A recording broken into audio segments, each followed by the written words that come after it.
Hello guys! For today's video, magagawa tayo ng puto cake gamit ang air fryer. At ito'y dalawang type siya, ubi at saka walang ubi. So, ayan, umpisahan na natin. Maglagay lang tayo ng 1½ cup of all-purpose flour, 1/4 cup of sugar, 1 teaspoon of salt, 1½ teaspoon of baking powder. Haluin lang hanggang mag-combine ang lahat ng ingredients. Next, mag-a-add tayo ng 1 cup of milk. Hindi ko muna siya inubos, inuunti-unti ko siyang paglagay para kung if ever okay na siya, ay hindi ko na uubusin yung 1 cup. Pero parang dry pa siya, so ayan, linagay ko na rin yung natirang milk. Haluin lang hanggang sa ma-well cooperate yung butter natin, guys. So, ayan, halo ng halo lang hanggang sa hindi siya magiging watery at hindi siya rin dry. Yung katamtaman lang talaga yung butter natin. So, ayan. Then, next, ay meron akong 3 egg whites. Gagawin natin ng meringue.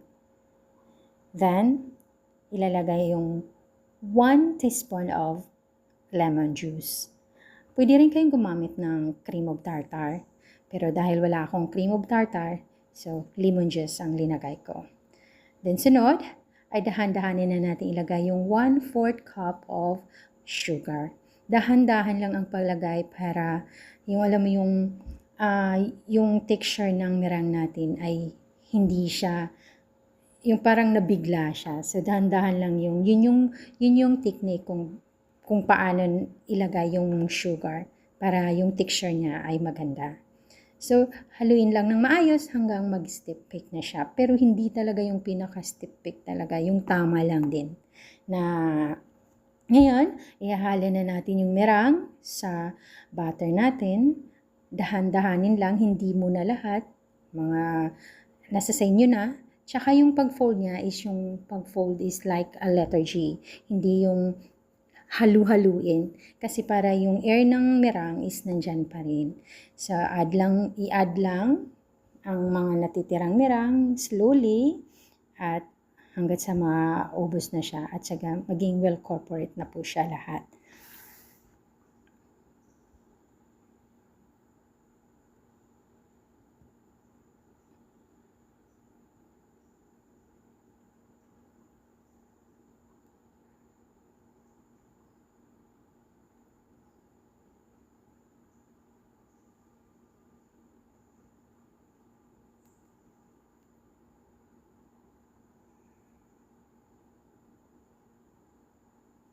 So, ayan, tapos na po. Okay na siya. Yung nahalo na siya ng maayos at pwede na natin siyang i-transfer sa prepare kong pan. So, ayan. Kasi dalawang flavor yung gagawin ko, yung walang OB at saka may OB. So, hahatiin natin sa dalawa yung butter. So, naglagay lang ako ng 1 teaspoon ng OB flavor na yung OB extract. Depende na sa inyo kung ilang teaspoon ang ilalagay nyo or gaano karami yung butter nyo. Basta hinalo ko lang siya.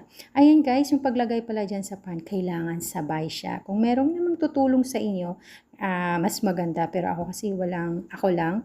So, sinabay ko lang siya ng paglagay. So, ayan, tapos na po yung paglagay natin dun sa pan.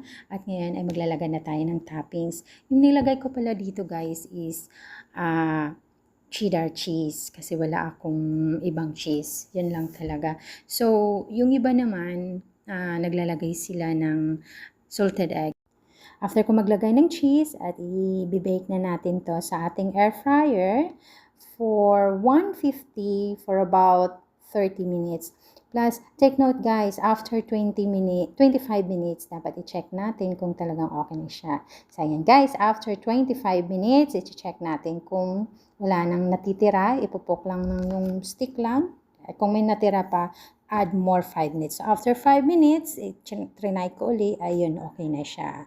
So, ayan, i-leave lang natin to hanggang sa lumamig at ikakat na natin to, titingnan natin. Ayan, yan na po yung resulta ng ating puto cake. Mas mabilis siya guys kung may parchment paper siya. Sayang medyo brown lang siya kasi nga yung ginamit kong cheese is cheddar cheese na talaga yung pang ano siya, pang bake. So, ayan. Pero maganda naman yung kalabasan niya, guys. Puto cake pa rin siya. So, ayan, yun yung OB. Napaka-soft and talagang perfect siya. Perfect siya. So, ayun naman ang yung wala. Ikakat natin yung walang OB. Ayan. So, ayan guys, kung gusto niyo ng recipe nito, ilalagay ko lang sa aking comment section. Sana gagawa kayo nito. Napaka-perfecto para sa kape. So, ayan. Thank you for watching and God bless you all. Merry Christmas!